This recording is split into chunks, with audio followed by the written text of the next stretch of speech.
Have you ever been so zoned out that you were staring at nothing, as if your mind went off for a moment? Or perhaps you've consciously stepped back from an emotional situation just to stay calm and analyze what happened? Well, both experiences feel similar to detachment, but they stem from two very different mechanisms of the mind: dissociation and disassociation. At first, these psychological states sound very similar and are often confused with each other. Well, in this video, we'll take a deep dive into what dissociation and disassociation are and how understanding their differences can transform how you manage stress, emotions, and decisions. So let's begin with dissociation. Dissociation is a subconscious detachment process where you feel disconnected from your surroundings, emotions, or your sense of self. It is a defense mechanism to shield you from emotional pain or overstimulation. Now, on the other hand, disassociation is a conscious choice of stepping back from an experience. It's often a deliberate choice to gain clarity, objectivity, or emotional control. To simply put, disassociation is something you do, unlike dissociation, where detachment happens to you. Still confused? Don't worry. Let's explore the three key traits of each of these psychological states. So first, what are the traits of dissociation? 1. Feeling unreal. This is a key trait of severe dissociation, where people feel like they're living a dream. They disconnect from reality and observe everything from a distance. Emotional numbness. Being emotionally numb is a trait of someone having moderate dissociation, where you might get through life, but you don't feel joy or sadness or anger. People experiencing this trait have empty feelings and reduced connection to emotions or sensations. Automatic behavior. This is a common trait of mild dissociation, where you do things on autopilot, without you being aware of them. Basically, your body goes through usual routines as if you're not fully present. Now let's move on to the other side of the coin. What are the three key traits of disassociation and their severity? First is conscious detachment. You intentionally distance yourself from emotions to be able to think more clearly. This mild disassociation helps you stay focused in stressful situations. Second is self-control.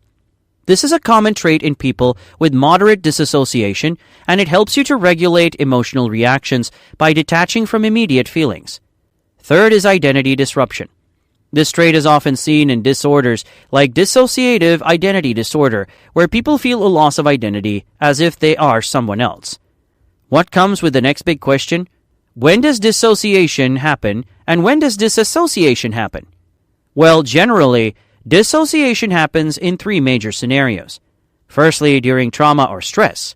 Yes, individuals experiencing overwhelming emotions or stress more often use dissociation as a coping mechanism. Secondly, out of habit. For some individuals, habitual dissociation eventually becomes a way to avoid everyday discomfort and mental fatigue. Lastly, due to clinical dissociation, this includes dissociative amnesia or depersonalization disorder that can really mess things up in terms of memory, identity, and perception, for which you may need professional help. Now, on the other side of the picture, disassociation is completely different and generally happens in three scenarios. Firstly, during work conflicts. Yes, disassociation often happens during your work conflicts. In fact, it allows you to respond constructively to criticism by allowing you to focus on the facts and detaching from emotional reactions. Secondly, in high-stress events. Many individuals often resort to dissociation in high-pressure situations, which allows them to be calm and maintain clarity by detaching themselves from emotions. Lastly, when reflecting on mistakes. Disassociation helps you to learn from your mistakes without becoming overwhelmed by them. Hence, it paves the way to move forward on your path to self-discovery and personal development. So there you have it. You might have now understood how different disassociation and dissociation are. Nevertheless, why do people often still confuse between dissociation and disassociation? Well, the confusion stems from their shared theme: detachment. They are about creating distance through your mind, your heart, or your body. However, the key lies in intentionality and awareness. Dissociation happens to you. It's subconscious, automatic, and often outside your control. Disassociation is a choice. It's deliberate, it's purposeful. Now comes the last tricky question.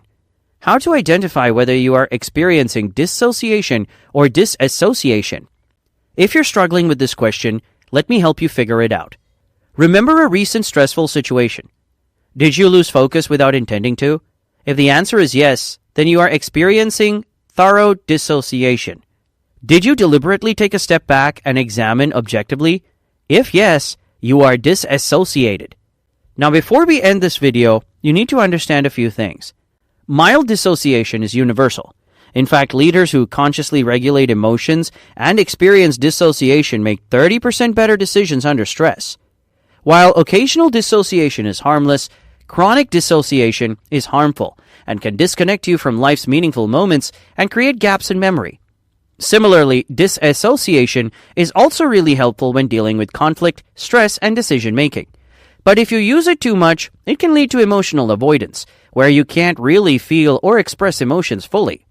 So yes, dissociation can protect you when life feels overwhelming, and disassociation gives you the power to navigate emotions with clarity.